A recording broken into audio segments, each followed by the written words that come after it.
دا خلق ولی خلق وجنی په دوی څه شوي دي دا خلق ولی خلق وجنی په دوی څه شوي دي عقل یې پښو کې دی که سر کې واښه شوي دي عقل یې پښو کې دی که سر کې واښه شوي دي دا خلق ولی ولی ولی ولی ولی ولی دا خلق ولی خلق وجنی په دوی څه شوي دي عقل یې پښو. الرحمن الرحیم د بنو یو اهم کیس باندې به خبرې کوم. ما چې چارج واخیستو جناب ډي جي صاحب هم زه غوښتم چې د یو سیریس کیس دی او همداسې ډي پي او صاحب سره مشاورت وشو.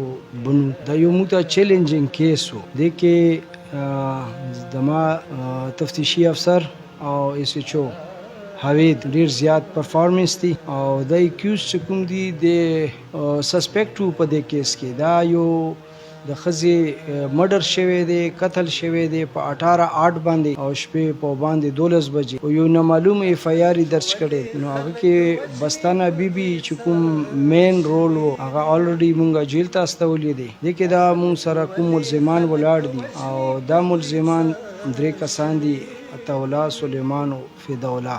سلیمان او فدا چې کوم دی پریکټیکلی کار کړی دی، عطاءالله چې کوم دی د ماستر مایند دی. نو هغه ښځه چې کومه دی ډیره بهادره ښځه وه، هغې خاوند خو یې ونه والد صاحب یې وفات شوی دی او هغې د خپلو ځمکو رکوالي کوله او دې چې کوم دی عطاءالله ورته دا پلان جوړ کړو دی بستانه بیبي ته ویلو چې ستا بچي به زه مړوم او که دا ښځه د منځ نه لرې نه کړه. اوورال چې د ملزمانو ماته څه خپل ویډیو کې کم بیان جاری کړی دی هغه دوی چې مو 5 لک باندې خبره شوې وه، موږ ته یو 15,000 روپۍ میلاو وي او 15,000 ایډوانس یا کارتوس یا پسټل یا تیارې دپاره. هغه کې د یو ملزم پکې 12,000 روپۍ اخیستي دي او بل 3,000 اخیستي یا 3,000 هم دایي چې ما جومات ته ورکړي چې که خدای پاک مې معاف کړي. نو دو یوه غریبه ښځه مړه کړې دي او هغه کور کې ورور چې کوم دی دلنواز نمیږي زرګر ماما خیل، نو هغه لیونی دی، هغه 2 بچي واړه دي. یو مخکې هم د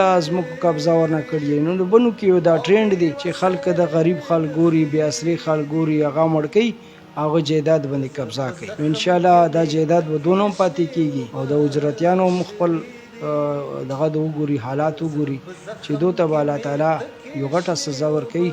څه قرآن مجید کې لیکي چې دی فیها خالدون ابدالآباد زه جهنم کې سوځوم. نو دا کومه خبرې کوو د دې مطلب دا دی چې بنو کې څومره مجرمان دي او قاتلان دي یا اجرتی قاتلان دي یا روبرز دي، ډکیټ دي، هغو دپاره یو سخت میسج دی چې که تاسو شپې 12 بجې هم کیس وکړئ، دا شپې 12 بجې نامعلوم کیس دی او دا پولیس یو ایفرټ وکړو، الله تعالی موږ ته کامیابي راکړه. نو مجرم د موږ شکنجې نه بچ کیدی نشي. نو لہذا بنو نه د هجرت وکړي دا مجرمان او مجرمان چې چوکو ما مخته راځي او د ما سټاف او د ما ایس ایچ او زما تفتیشي افسر، ډسټرکټ پولیس افسر، ریجنل پولیس افسر بالکل د دې اگینسٹ دي، ټوټلی اگینسٹ دي. نو چې تاسو مجرمانو دپاره یو سخت پیغام دی چې آینده دا چیرې داسې کار ونه کړي. تھینک یو ویری مچ.